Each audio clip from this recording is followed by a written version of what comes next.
All right, let's cut across to the Defense Minister Rajnath Singh speaking right now. General Upendra Dwivedi, Chief of Army Staff, Sri Rajesh Singh, Defense Secretary, Lieutenant General Raghu Srinivasan, DG Border Roads, BRO के सभी कर्मयोगी एवं देवियों व सज्जनों, आप सभी जानते हैं कि आज हमारे प्रधानमंत्री जी के मार्गदर्शन में हमारे भारत की सेना ने हम सभी भारतवासियों का मस्तक ऊंचा किया है।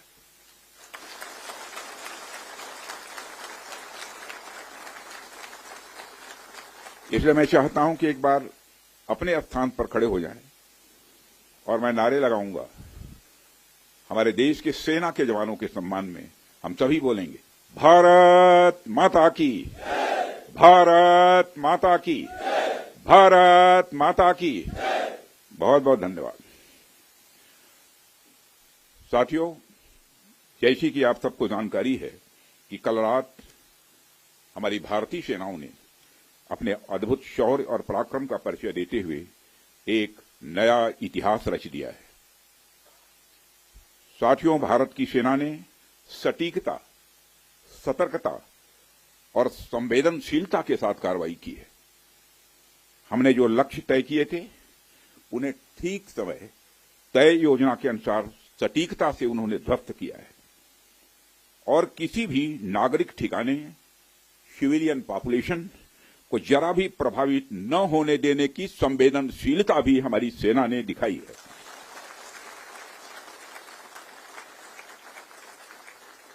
यानी एक तरीके से देखा जाए तो हम कह सकते हैं एक तरीके की सटीकता, सतर्कता और मानवीयता यह हमारी भारत की सेना के जवानों ने दिखाई है,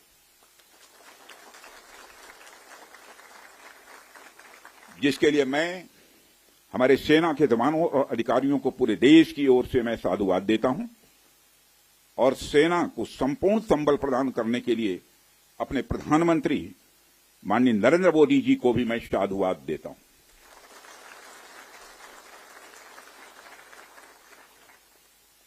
मित्रों, हमने हनुमान जी के उस आदर्श का पालन किया है जो उन्होंने अशोक वाटिका उजाड़ते समय किया था। जिन मोहि मारा तिन मोहि मारे। हमने केवल उन्हीं को मारा जिन्होंने हमारे मासूमों को मारा। साथियों, प्रधानमंत्री श्री नरेंद्र मोदी के नेतृत्व में हमारी सेनाओं ने ऑपरेशन सिंदूर लॉन्च करके पहले की तरह ही इस बार भी आतंकियों को ट्रेनिंग देने वाले कैंप्स को तबाह करके करारा जवाब दिया है। भारत ने अपनी सरजमी पर हुए हमले का जवाब देने के लिए अपने राइट टू रेस्पॉन्ड का इस्तेमाल किया है और हमारी यह कार्रवाई बेहद सोच समझकर सधे हुए तरीके से की गई है। आतंकियों के हौसले पस्त करने के उद्देश्य से यह कार्रवाई महज उनके कैंप्स और इंफ्रास्ट्रक्चर तक ही सीमित रखी गई है। मैं पुनः हमारे आर्म फोर्सेस के शौर्य को मैं नमन करता हूं। साथियों, आज बॉर्डर रोड ऑर्गेनाइजेशन के 66वें फाउंडेशन डे पर आपके बीच उपस्थित होना मेरे लिए गौरव का विषय है और यह खुशी की बात है कि आज इस इम्पॉर्टेंट डे पर बीआरओ द्वारा निर्मित 50 इंफ्रास्ट्रक्चर प्रोजेक्ट्स का उद्घाटन करने का अवसर भी हमें प्राप्त हो रहा है। मैं आप सभी का आभार व्यक्त करता हूं कि आपने मुझे यहां आमंत्रित किया है। साथियों, किसी भी संस्थान के लिए उसका फाउंडेशन डे यह बहुत ही महत्वपूर्ण हुआ करता है। वैसे भी 65 वर्षों की आपकी जो यात्रा रही है वो बेहद गौरवशाली रही है। इसलिए आज का दिन उस गौरवमयी यात्रा को याद करने का दिन है। इसके साथ साथ यह दिन ठहर कर सोचने का भी दिन होता है कि अपनी अब तक की यात्रा में हमने क्या क्या हासिल किया है और यह हमारी अब तक की कार्य प्रणाली का विश्लेषण करने का भी यह दिन है। साथ ही यह एनालिसिस करने का भी दिन है कि भविष्य में हमारी राह क्या होनी चाहिए। साथियों, मैं देख पा रहा हूं कि वीडियो कॉन्फ्रेंसिंग के माध्यम से देश के अलग अलग क्षेत्रों से हमारे कई साथी जुड़े हुए हैं। अक्सर हम उद्घाटन के अवसर पर बड़ी बड़ी संस्थाओं का और बड़ी बड़ी एजेंसीज का नाम तो लेते हैं, परंतु ऐसे कई कर्मयोगी हैं जो पर्दे के पीछे रहकर काम करते हैं। किसी प्रोजेक्ट को पूरा करने में उनका योगदान भी बेहद महत्वपूर्ण होता है। इसलिए मुझे लगता है कि आज का दिन उनके योगदान को एक्नॉलेज करने और एप्रिशिएट करने का भी दिन है। साथियों, आज जम्मू कश्मीर, लद्दाख, सिक्किम, मिजोरम, अरुणाचल प्रदेश, पश्चिम बंगाल और राजस्थान में कई प्रोजेक्ट्स का उद्घाटन हुआ है। कहने को तो यह सारे फिजिकल इंफ्रास्ट्रक्चर हैं, लेकिन मैं इन्हें सिर्फ फिजिकल इंफ्रास्ट्रक्चर ही नहीं समझता। हमें जो सड़कें दिखती हैं, जो पुल दिखते हैं, वह सिर्फ दो स्थानों को जोड़ने वाले नहीं होते हैं, बल्कि वह लोगों के दिलों को जोड़ने वाले होते हैं। इन प्रोजेक्ट से राष्ट्रीय सुरक्षा को तो मजबूती मिलती ही है, साथ ही साथ यह प्रोजेक्ट इन सभी रीजन्स को इकोनॉमिक प्रॉस्पेरिटी को भी बढ़ावा देते हैं। यह तमाम प्रोजेक्ट इन क्षेत्रों में ट्रांसपोर्टेशन, टूरिज्म और इकोनॉमिक एक्टिविटी को बढ़ावा देंगे, जिससे निश्चित रूप से यहाँ के निवासियों की आय में वृद्धि होगी, उनकी क्वालिटी ऑफ लाइफ में भी इम्प्रूवमेंट होगा और इन क्षेत्रों में समृद्धि आएगी, यानी प्रॉस्पेरिटी आएगी। साथियों, मुझे बताया गया कि आज जिन इंफ्रा प्रोजेक्ट्स की शुरुआत की गई है, इनकी टोटल कॉस्ट लगभग 1900 करोड़ रुपए के आसपास की है।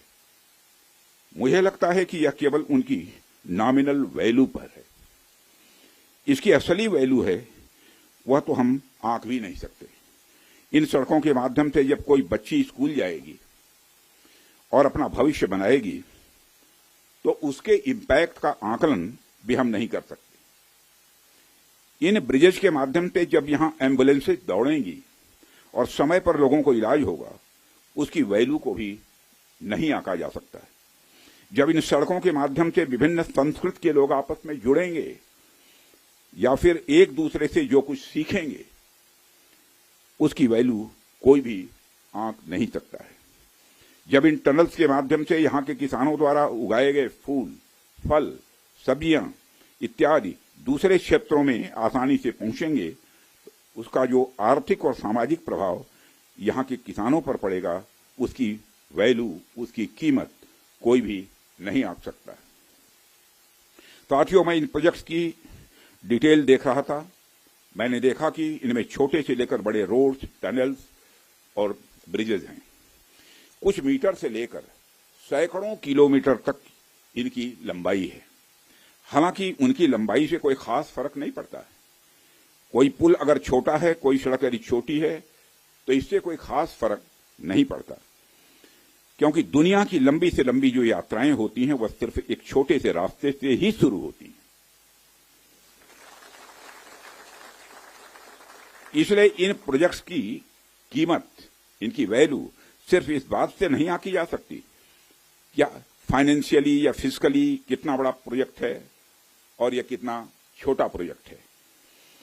असल में इनकी असली कीमत इस बात से है कि यह कितने परिवारों को जोड़ रही हैं, कितने लोगों की संस्कृति को, उनके रहन सहन को आपस में करीब ला रही हैं, कितने लोगों की आर्थिक और सामाजिक समृद्धि, इकोनॉमिक और सोशल प्रॉस्पेरिटी में अपना ये योगदान दे रही हैं।